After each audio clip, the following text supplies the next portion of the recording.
Bapak Ibu Saudaraku, mari bersama-sama di hari ini kita bersyukur, bernyanyi, menari bagi Tuhan. Sebab Tuhan kita baik, kasih setianya dan anugerahnya kekal sampai selama-lamanya. Haleluya!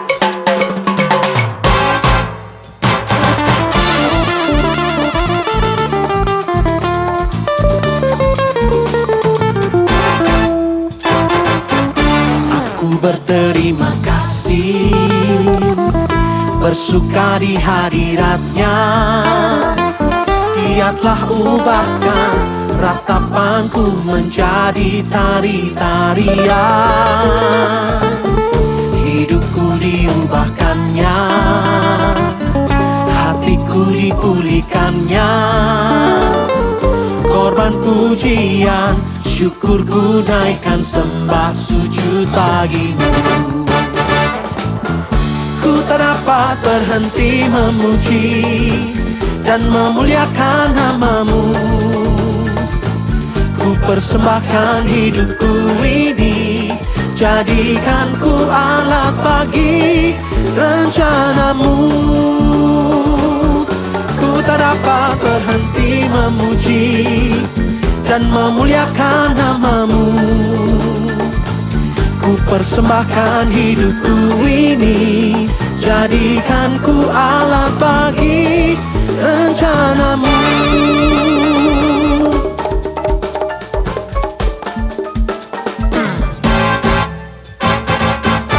Aku berterima kasih, bersuka di hadiratnya. Dia telah ubahkan ratapanku menjadi tari-tarian. Hidupku diubahkannya, oh hatiku dipulihkannya. Korban pujian, syukurku naikkan, sembah sujud bagimu. Ku tak dapat berhenti memuji dan memuliakan nama-Mu. Ku persembahkan hidupku ini, jadikan ku alat bagi rencana-Mu. Oh, ku tak dapat berhenti memuji dan memuliakan nama-Mu. Ku persembahkan hidupku ini, jadikan ku alat bagi rencana-Mu.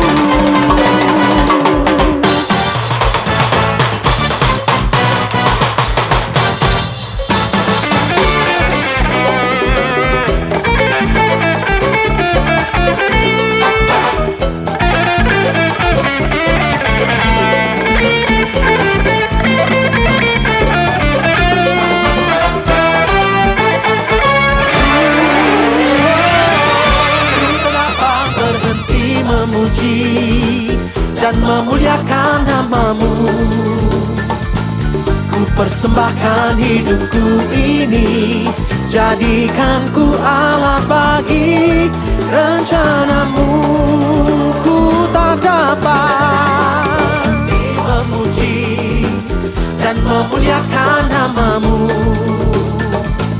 Ku persembahkan hidupku ini, jadikan ku alat bagi rencana-Mu. Rencana-Mu, rencana-Mu.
There's no greater joy, Lord, than being with you.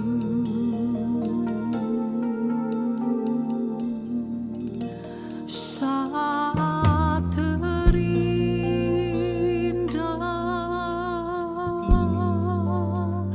di hadirat-Mu,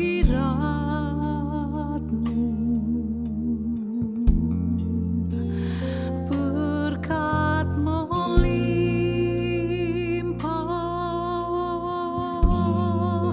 hadap padamu.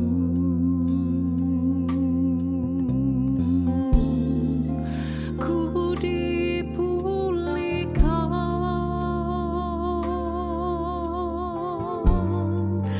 dan dibarui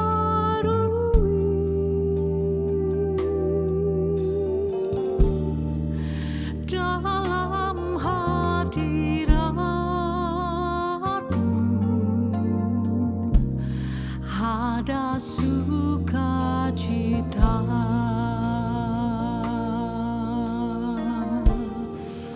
Ku dipulihkan dan dibarui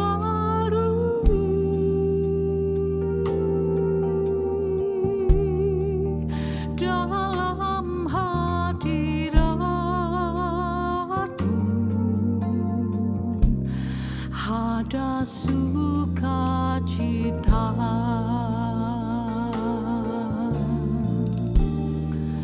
Dalam hadirat-Mu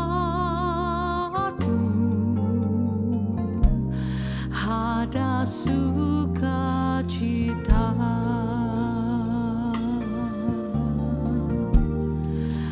Dalam hadirat-Mu ada sukacita.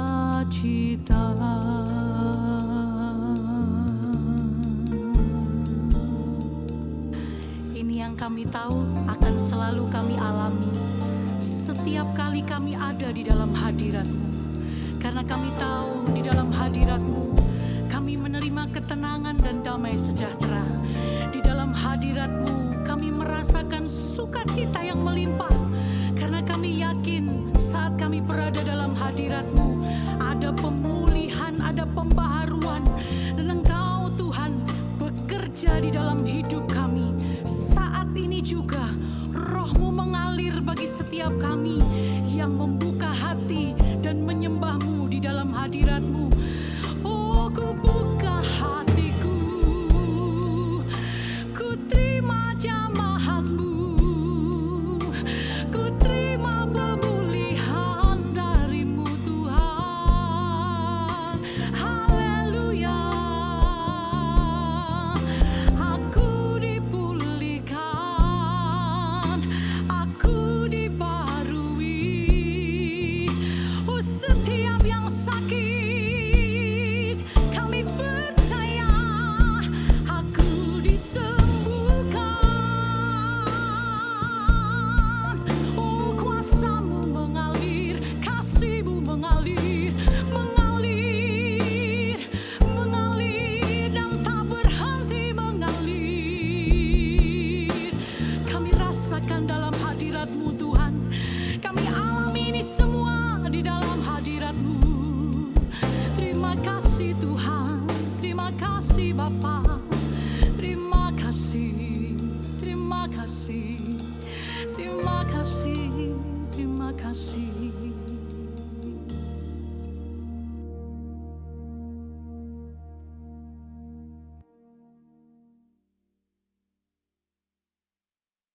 Shalom saudara sekalian, salam sejahtera dalam kasih Tuhan kita Yesus Kristus. Saudara-saudaraku dari gereja Suara Kebenaran Injil Nginden, Petani Nginden, Manyar, Sukomanunggal dan beberapa wilayah lain, kita mau bersama-sama mendengar firman Tuhan ya. Mari kita berdoa. Bapa di dalam surga, Engkau taruh perkataan-Mu di mulut anak-Mu ini, agar hanya kebenaran-Mu yang kami dengar. Dan pesan ini benar-benar pesan yang tertuang dari hati-Mu bagi jemaat Tuhan. Terima kasih Bapa, di dalam nama Tuhan Yesus Kristus kami bersyukur, kami berdoa kepadamu. Amin. Amin. Selalu di hadirat-Mu, menghayati kekudusan-Mu, ku gentar dan hidup tidak bercela, agar layak tinggal di dalam-Mu, menjaga perasaan Bapa, pelayanan yang sesungguhnya, setiap langkah dalam hidupku sesuai pikiran perasaan-Mu. Ku mengasihi-Mu, ku menghormati-Mu, Engkau satu-satunya harta milikku, berharga di hidupku. Kau yang kurindukan, Kau yang kunantikan, bila ku boleh datang memandang wajah-Mu, Tuhan. Ku mengasihi-Mu, ku mengasihi-Mu, ku menghormati-Mu,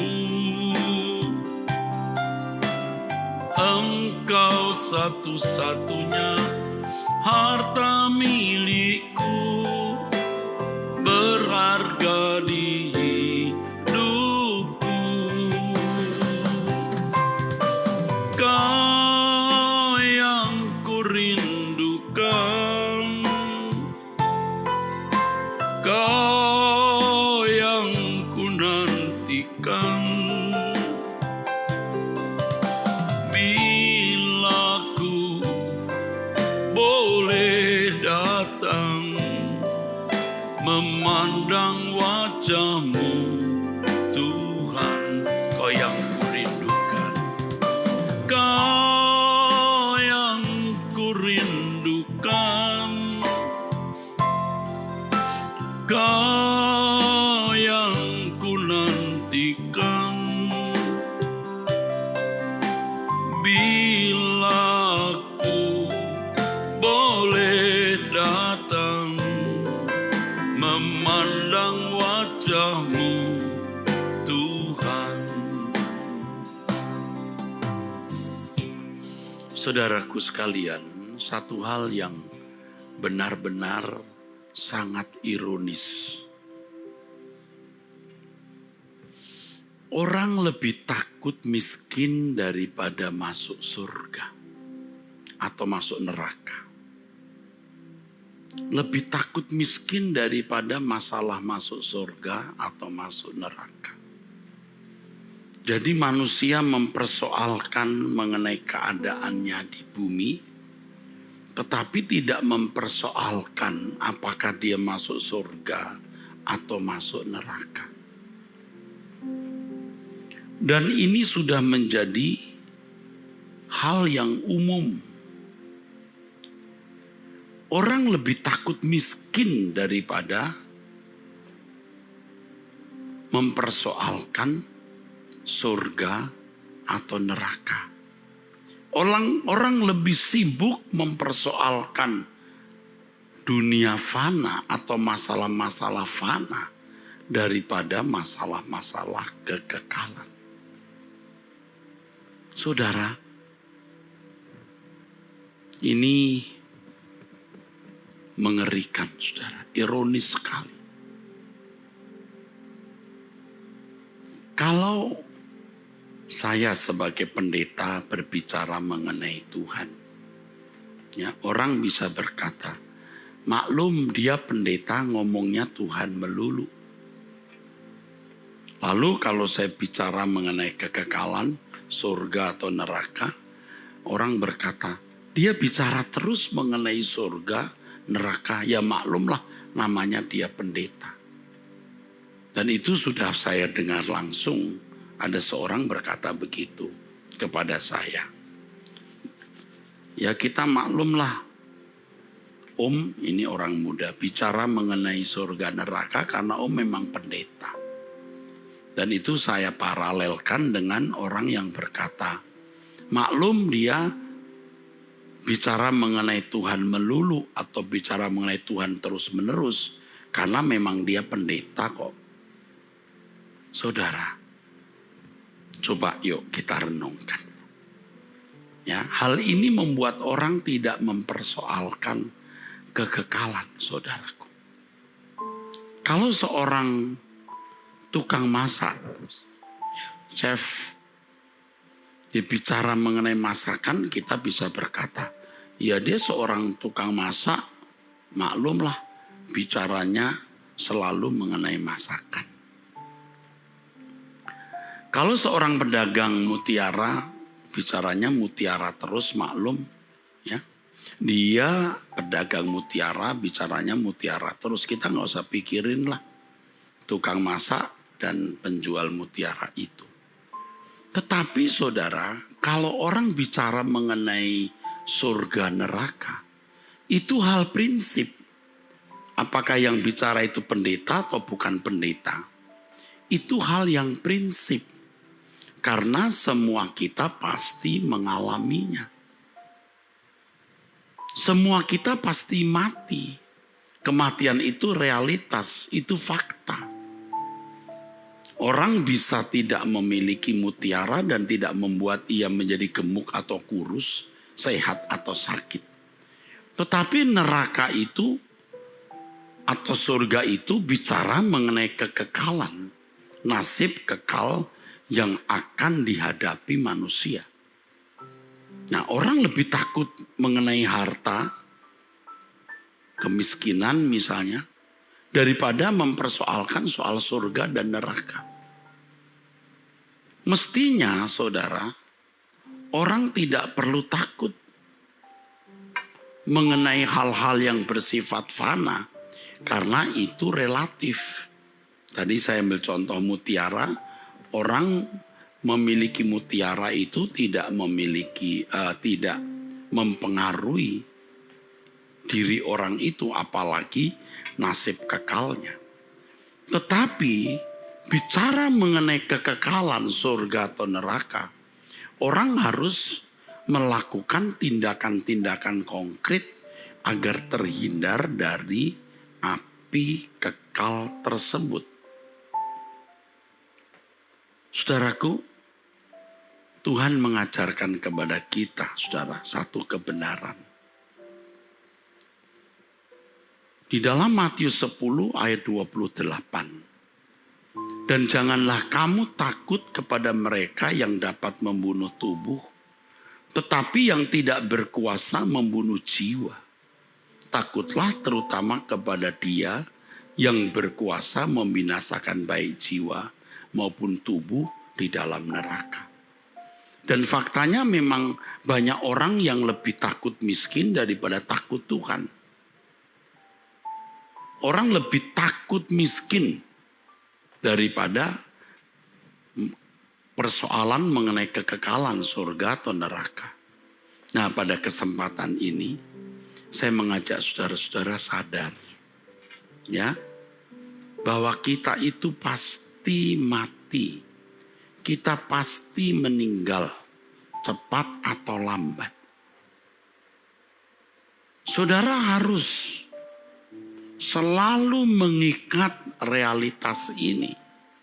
Bahwa semua kita ini makhluk kekal, bukan seperti monyet, kodok, kucing, babi, kera. Kita ini makhluk kekal.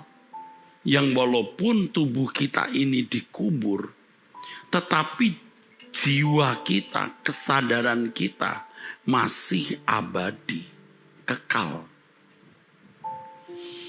Inilah yang mestinya menggetarkan kita, saudaraku. Nah, oleh sebab itu sesuai dengan lagu yang tadi saya nyanyikan, selalu ada di hadiratmu. Artinya kita mesti menghayati keberadaan Allah yang hidup. Dan kita selalu menempatkan diri di hadapan Allah dengan benar. Orang yang hidup di hadirat Allah sejak di bumi ini, dia pasti akan hidup di hadirat Allah nanti di kekekalan. Orang yang tidak hidup di hadirat Allah sejak di bumi, ia tidak akan pernah hidup di hadirat Allah di kekekalan. Orang yang tidak hidup di hadirat Allah ini, gejalanya, ciri-cirinya jelas. Apa? Yang pertama, dia pasti ceroboh. Hidupnya pasti tidak bersih. Ia tidak akan hidup suci. Ia tidak akan berjuang untuk hidup tidak bercacat, tidak bercela. Tapi kalau orang hidup di hadirat Allah, perasaan takut dan gentar sepatutnya kepada Allah, itu yang mencegah dia berbuat kesalahan. Kalaupun sampai dia berbuat dosa, jiwanya akan sangat tersiksa, sakit. Sampai begitu traumanya, sehingga dia tidak akan berbuat dosa atau berbuat salah lagi. Jadi orang yang hidup di hadirat Allah itu orang pasti hidup suci. Menjaga kesucian. Tidak akan betah berbuat dosa, saudara. Hidup di hadirat Allah selalu. Yang kedua, orang yang hidup di hadirat Allah itu orang yang tidak tertarik dengan keindahan dunia. Karena keindahan Tuhan itu menenggelamkan ya, keindahan dunia. Keindahan dunia akan luruh, hancur jika ada di dalam kemuliaan Tuhan. And all things that surround us become shadow in the light of God. Orang apapun di sekitar kita akan gugur, luruh di dalam terang kesucian Allah. Jadi kalau orang masih materialistis, orang masih terikat dengan keindahan dunia ini, berarti dia belum mengenal dan mengalami Allah yang hidup. Percuma dia berkata kau yang terindah dalam hidup ini, itu hanya mulut. Orang yang benar-benar hidup di hadirat Allah dan mengalami hadiratnya akan menemukan keindahan Tuhan melampaui segala keindahan. Yang ketiga, orang yang hidup di hadirat Allah itu, saudaraku, adalah orang-orang yang memiliki kekuatan batin. Kekuatan batin yang kokoh sekali, saudara. Sebab dia yakin Allah itu hadir, ada, dan mengalaminya. Sehingga dia bukan saja percaya kepada Allah yang hidup, tetapi mengalami Allah yang hidup. Dan kalau orang mengalami Allah yang hidup, Allah yang maha kuat, Allah yang maha kuasa, Allah yang maha perkasa, tidak ada yang melampaui kekuatan Allah. Siapa yang ditakuti? Tentu dalam hidup ini orang-orang yang hidup di hadirat Allah itu hanya takut kepada satu hal saja. takut akan Allah. Orang yang takut akan Allah secara benar, itu orang yang tidak takut menghadapi apapun. Tapi orang yang takut terhadap dunia ini, takut miskin, takut tidak kebahagiaan, takut tidak terhormat, pasti tidak takut akan Allah. Dan orang yang tidak takut akan Allah sejak di bumi, nanti kalau meninggal dunia menghadap tahta Tuhan, baru takut. Gemetar.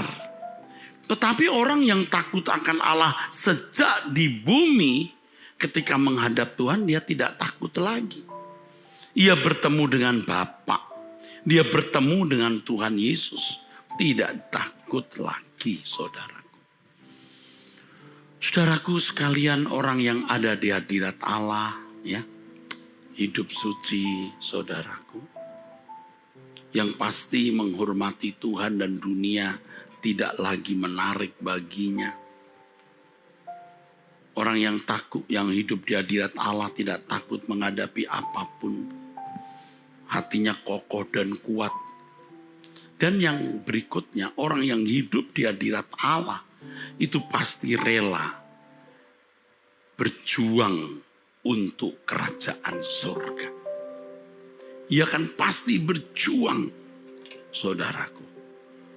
Ia hidup untuk kerajaan Allah. Saudara, kalau Allah itu hidup, Allah itu hadir, alami Tuhan. Ayo kita mengalami Tuhan. Jangan berpikir hanya pendeta yang bisa mengalami Allah dan hidup di hadiratnya. Semua kita harus mengalami Tuhan dan hidup di hadiratnya. Tidak ada diskriminasi antara pendeta dan bukan pendeta, imam dan awam, tidak ada diskriminasi.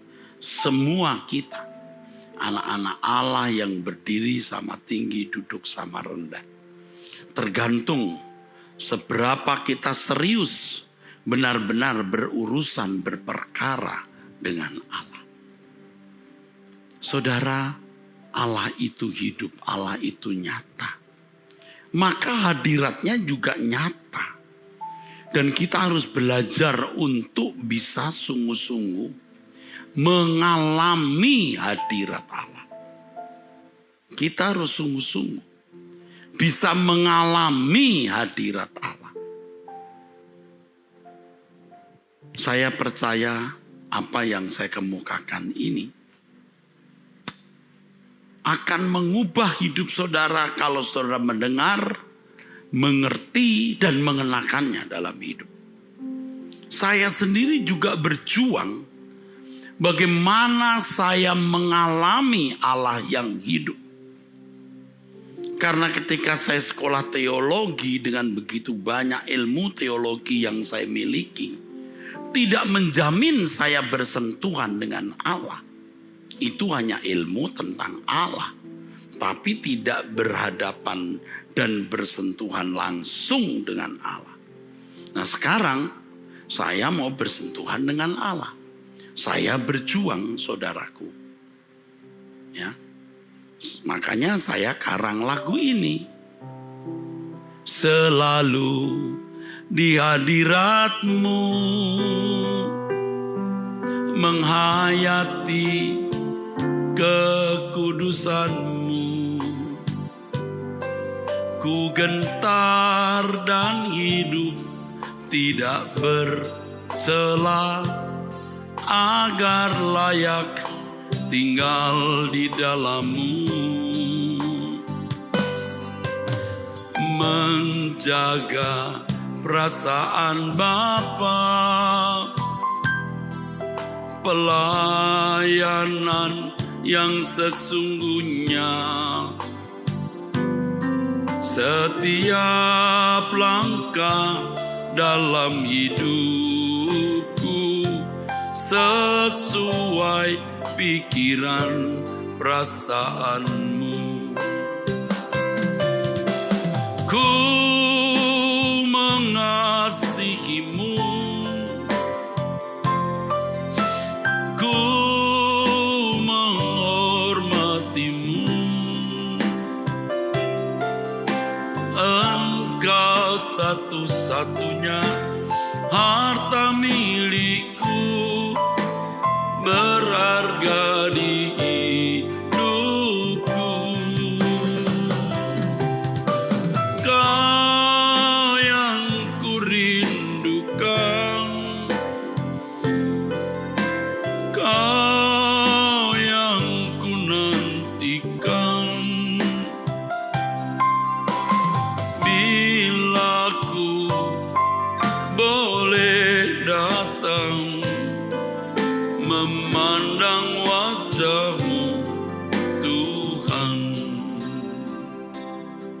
Saudara, orang yang di hadirat Allah itu memiliki kegentaran sehingga hidup tidak bercela.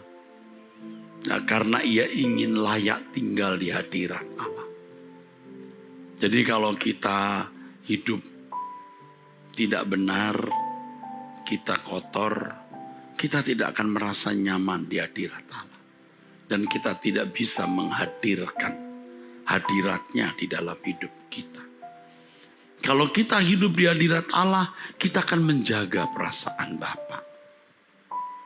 Dan menjaga perasaan Bapa artinya tidak melukai Dia dengan sikap dan perbuatan kita. Itu adalah pelayanan yang sesungguhnya. Saudara harus mengalami Tuhan, sehingga kita bisa mengalami hidup di hadirat Allah senantiasa. Orang yang hidup di hadirat Allah sejak di bumi, dia akan pasti nanti bisa masuk hadiratnya. Tapi kalau orang tidak hidup di hadirat Allah sejak di bumi, ia tidak akan bisa hidup di hadirat Allah. Ya, jangan berpikir waktu kita di dunia kita hidup sembarangan, kita sembrono, lalu pada waktu kita meninggal kita bisa masuk hadirat Allah. Tidak mungkin, saudara.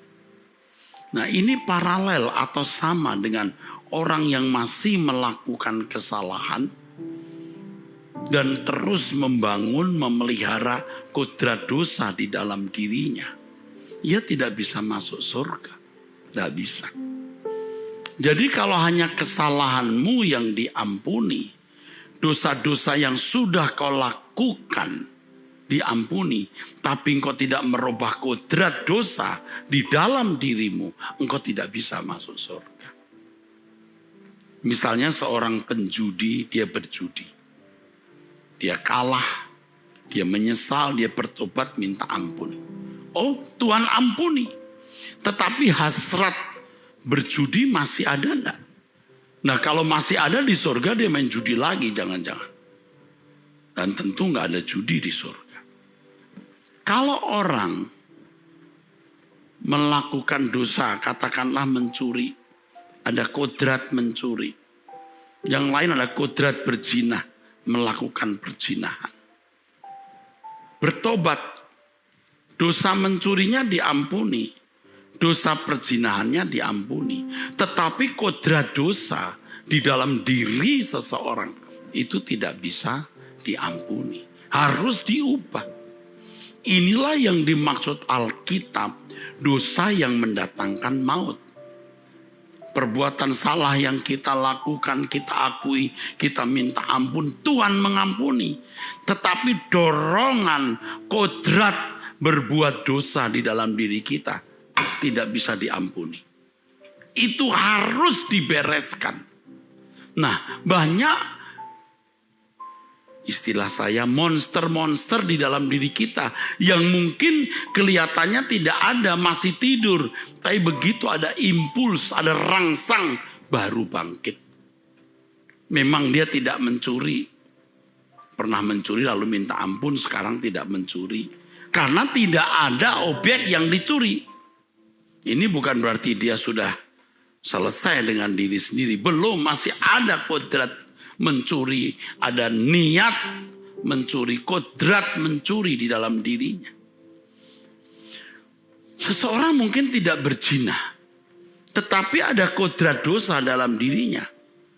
Bayangkan kalau yang diselesaikan itu hanya perbuatan dosa yang dilakukan, diakui lalu minta ampun. Ya, kesalahan yang diampuni, tapi kodrat dosa tidak diselesaikan. Surga kan dimasuki orang-orang yang masih suka judi, masih suka berzina, masih suka ribut dengan orang. Makanya harus dibenahi. Nah, kalau kita hidup di hadirat Allah, saudaraku, dosa-dosa di dalam diri kita, sekecil apapun dosa itu, akan nampak. Akan nampak. Ini akan membuat kita, saudaraku, makin akan nampak segala dosa yang di dalam diri kita. Karenanya, kita diajar untuk tiap hari duduk diam di kaki Tuhan. Tiap hari berdoa. Waktu berdoa itu kita bukan hanya meminta-minta sesuatu. Tapi kita juga membuka diri, memeriksa diri kita. Kalau ada kodrat dosa yang belum kita selesaikan. Ya memang kemudian seringkali ada rangsang-rangsang dosa yang Tuhan izinkan ada atau hadir dalam hidup kita. Supaya kita menyadari masih ada kodrat dosa tersebut di dalam diri kita. Orang yang tidak jujur mungkin tidak sadar ada spirit tidak jujur, ada gairah tidak jujur, ada sifat tidak jujur, ada natur tidak jujur di dalam dirinya.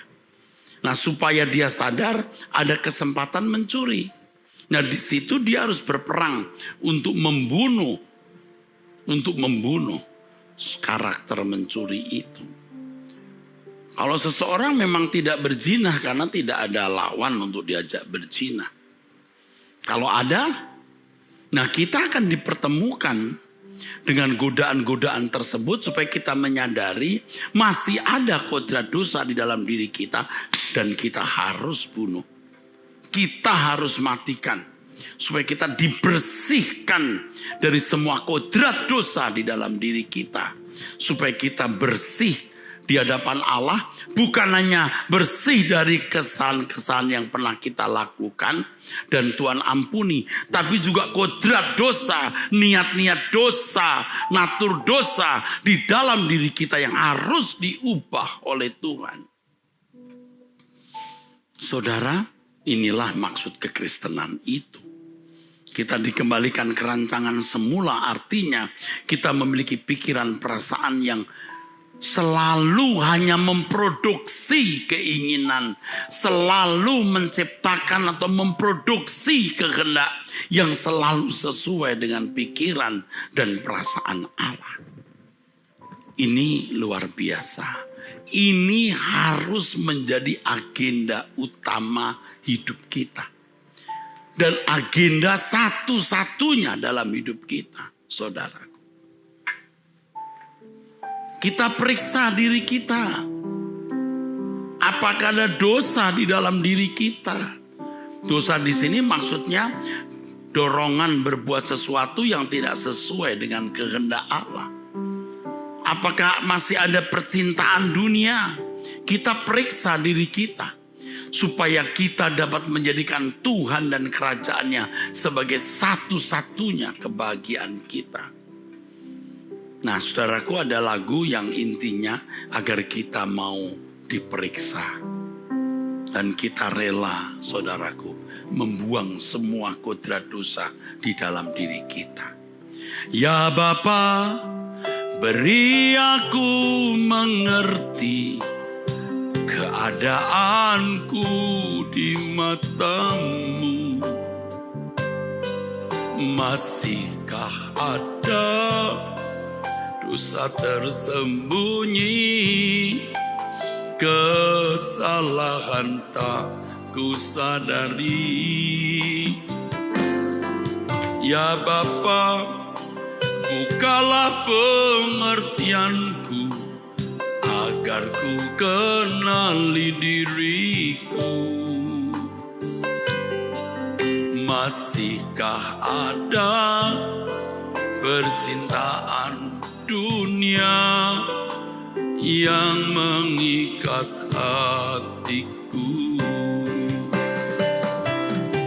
Aku bersedia melepas semua, tak bercela dalam pandanganmu.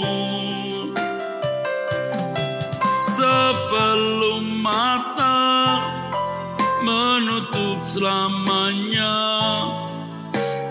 aku layak di hadapanmu. Aku bersedia melepas semua, tak bercela dalam pandanganmu Bapa.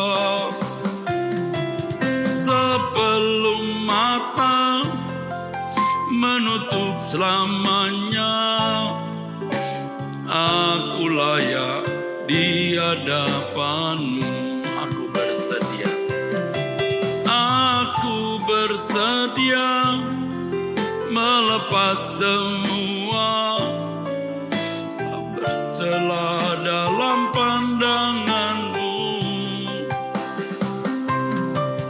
Sebelum mata menutup selamanya,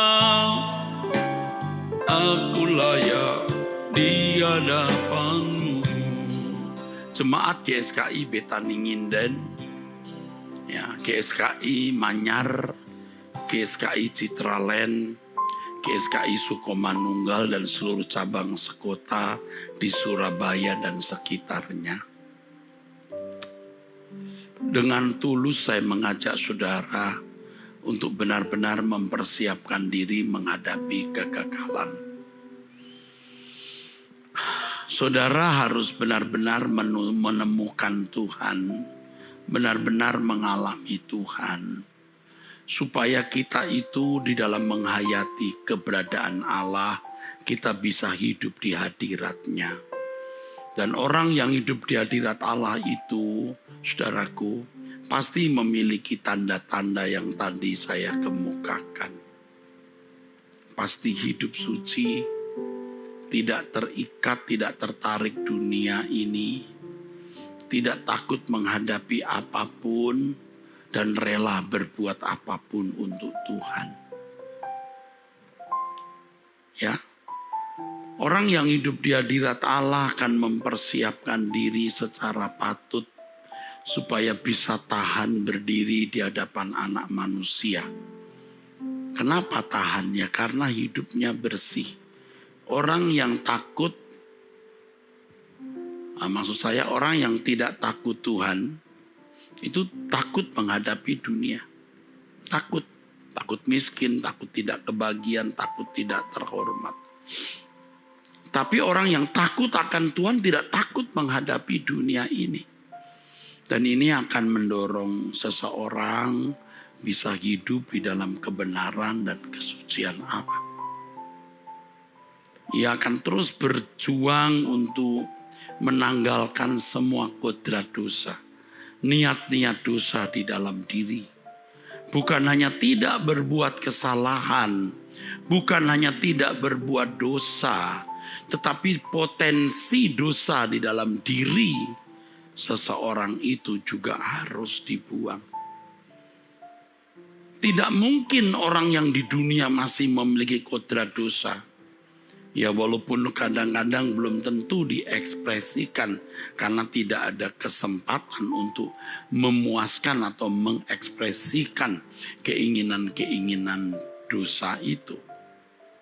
Ya. Tidak mungkin orang seperti ini bisa ada di hadapan Allah. Nah, banyak orang Kristen berpikir dosanya sudah diampuni, dia pasti masuk surga. Perbuatan dosa kita diampuni, kalau kodrat dosa dalam diri kita tidak ditanggalkan, tidak dibuang, tidak dihancurkan, tidak dibunuh, maka kita tidak akan layak di hadapan Allah. Seperti yang tadi saya kemukakan, mungkin Anda tidak judi lagi, tapi potensi judi masih ada. Nah, kalau orang seperti ini masuk surga, penjudi masuk surga. Mungkin Anda hari ini tidak berkelahi dengan orang, tidak ada sarana, tidak ada kesempatan untuk itu. Tapi ada potensi untuk berkelahi.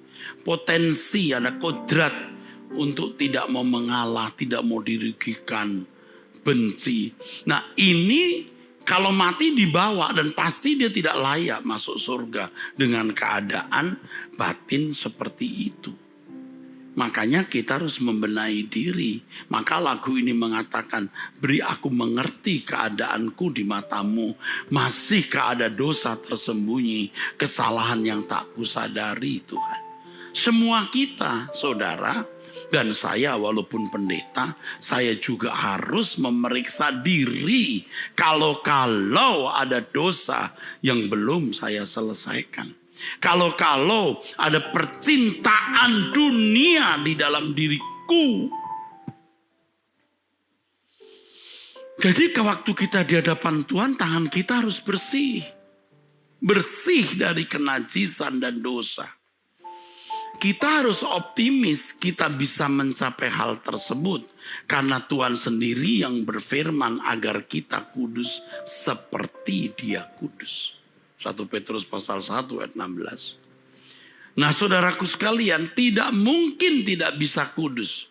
Kalau kita memandang bahwa tidak mungkin manusia itu hidup kudus, saudara seperti memandang Yesus atau menuduh Allah sebagai pembohong.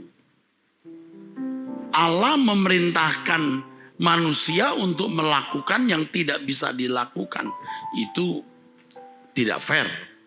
Tetapi yang benar, Allah memerintahkan kita sesuatu yang kita bisa lakukan. Tentu di dalam pertolongan dan pimpinan Tuhan. Saudara, dunia makin tidak bisa menjanjikan. Masalah demi masalah akan muncul. Ya, kelas dunia sampai kelas regional atau kelas wilayah Indonesia. Pasti ada. Goncangan-goncangan yang luar biasa akan terjadi sesuai firman Tuhan. Tetapi kita tenangan teduh mempersiapkan diri untuk masuk ke dalam pengangkatan.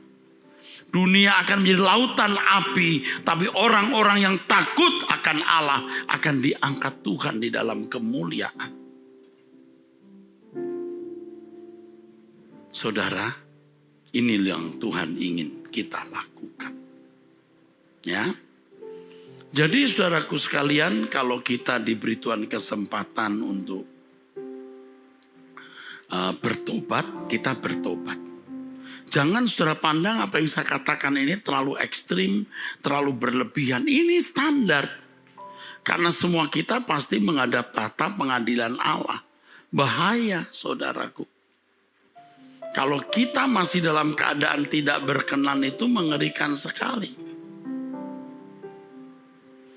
Beri aku tempat di hadirat-Mu, Bapa, setiap saat, dimanapun juga. Sejak ku di bumi, sampai nanti di surga, ku ingin selalu di hadirat-Mu. Hanya Engkaulah kebahagiaanku, harta abadi kesukaanku. Ku tinggalkan dosa dan indahnya dunia, agar aku layak di hadirat-Mu.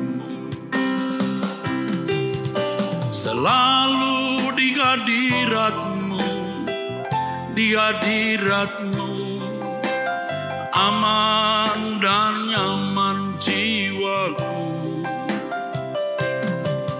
Walau kehidupan banyak pergumulan, teduh dalam naungan-Mu.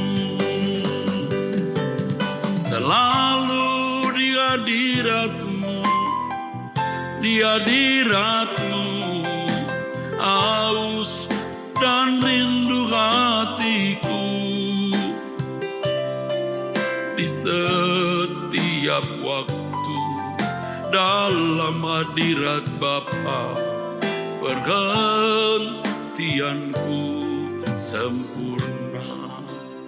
Beberapa kali saudara, pada waktu saya di Pembaringan malam hari, saya merenungkannya.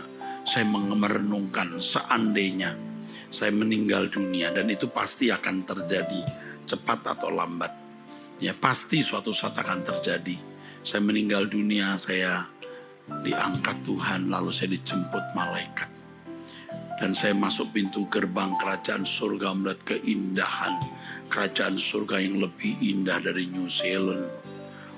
Istana yang lebih indah dari semua istana raja-raja di Cina. Dan Tuhan Yesus bertahta di tahtanya. Dan betapa saya rindu Tuhan Yesus memanggil saya.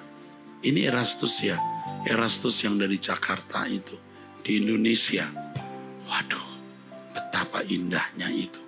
Dan saya akan tetap bersama dengan Tuhan, melayani Dia di dalam kerajaannya. Betapa indahnya itu.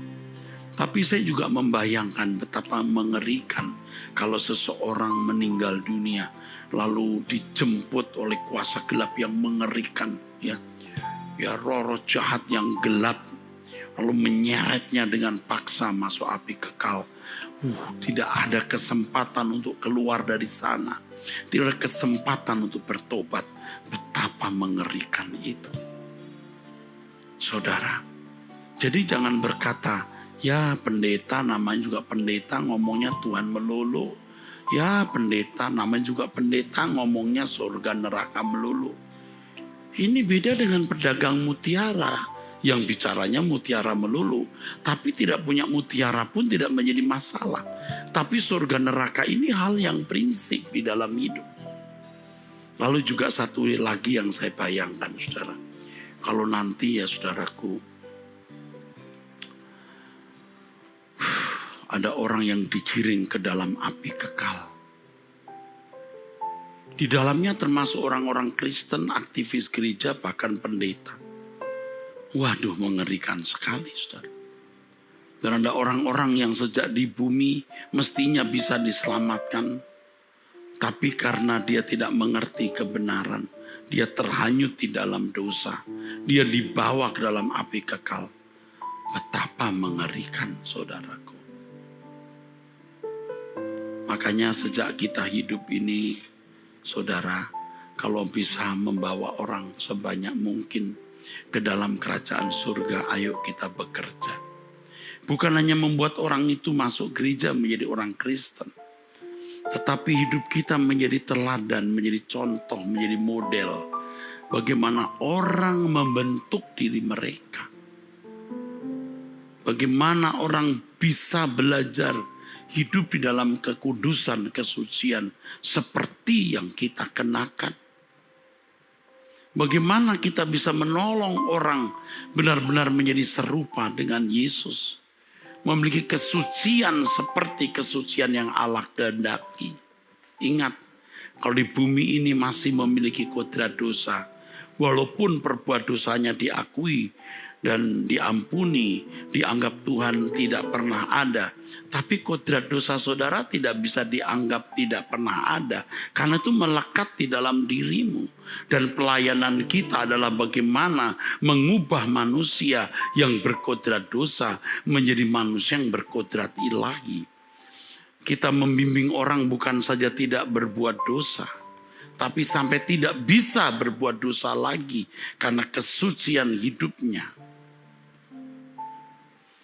Kita harus bekerja, saudaraku, selagi siang untuk menolong orang-orang itu diselamatkan.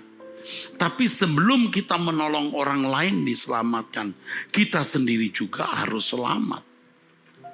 Kita melayani itu bukan karena kita lulus sekolah tinggi teologi, bukan karena kita diangkat jadi majelis gereja. Kita menolong orang karena memang kita memiliki beban. Beban yang berangkat dari pengalaman pribadi. Yaitu bagaimana kita dilepaskan dari belenggu percintaan dunia dan belenggu dosa. Menjadi seorang yang hidup suci dan mengarahkan diri ke langit baru, bumi baru. Saudara-saudaraku dari jemaat GSKI Petani Nginden, GSKI Manyar, Citraland, Sukomanunggal dan seluruh cabang sekota di Surabaya dan sekitarnya. Roh Kudus akan pasti memimpin saudara bagaimana saudara bisa hidup tidak bercacat dan tidak bercela. Pasti Tuhan memimpin saudara. Harus ada tekad, ada kerinduan yang sungguh-sungguh untuk selalu hidup di hadirat Allah. Harus ada tekad yang sungguh-sungguh. Saudara harus berkata, Tuhan aku mau hidup di hadirat-Mu. Menghayati kehidupan Allah. Menghayati keberadaan Allah. Dan saudaraku, saudara pasti akan dibimbing oleh Tuhan untuk bisa hidup di hadirat Allah dengan benar. Selalu di hadirat-Mu, menghayati kekudusan-Mu, ku gentar dan hidup tidak bercela, agar layak tinggal di dalam-Mu. Menjaga perasaan Bapa, pelayanan yang sesungguhnya,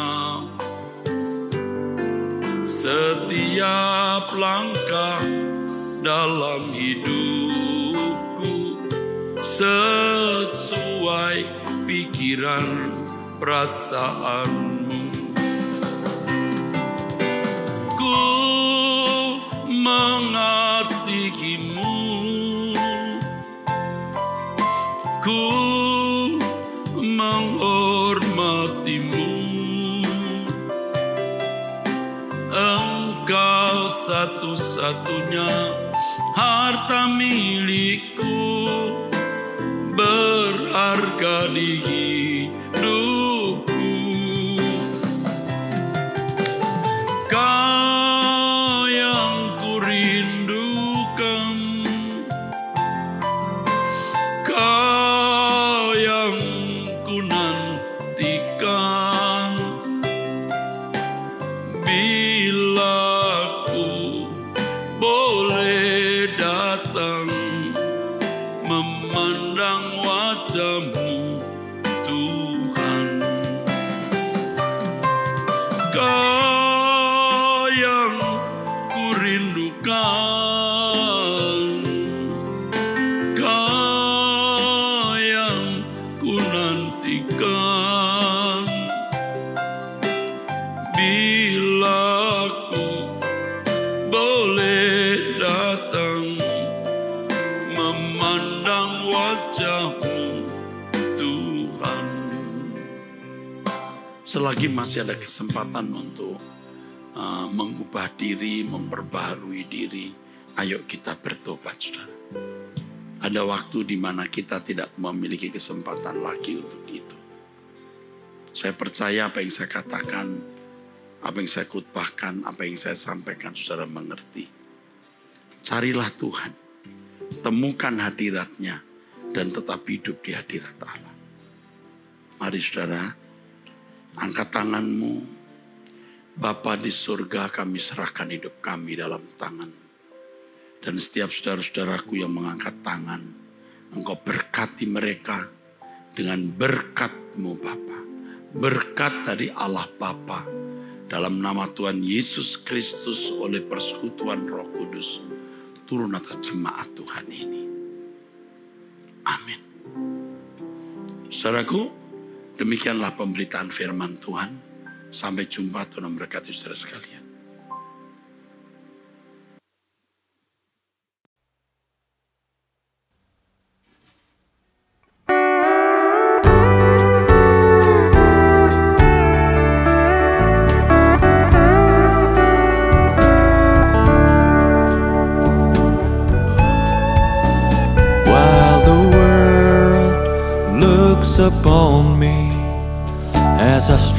go alone. They say I have nothing, but they are so wrong. In my heart I'm rejoicing, how I wish they could see. Thank you, Lord, for your blessings on me. There's a roof up above me, I've a good place to sleep. There's food on my table and shoes on my feet. You gave me your love, Lord, and a fine family. Thank you, Lord, for your blessings on me.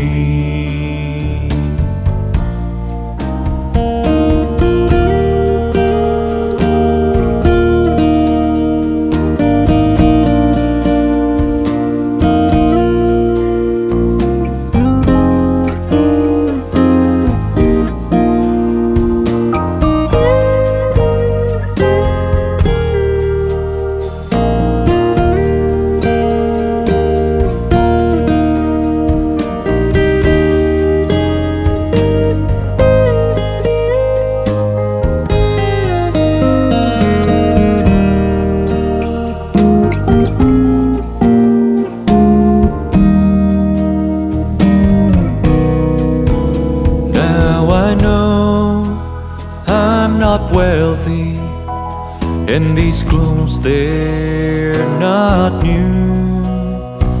I don't have much money, but Lord, I have you, and that's all that matters, though the world may not see.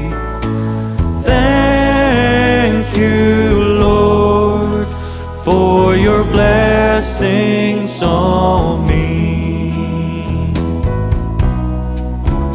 There's a roof up above me, I've a good place to sleep. There's food on my table and shoes on my feet. You gave me your love, Lord, and a fine family. Thank you, Lord, for your blessings on me. Thank you, Lord, for your blessings on me. Thank you, Lord, for your blessings on me.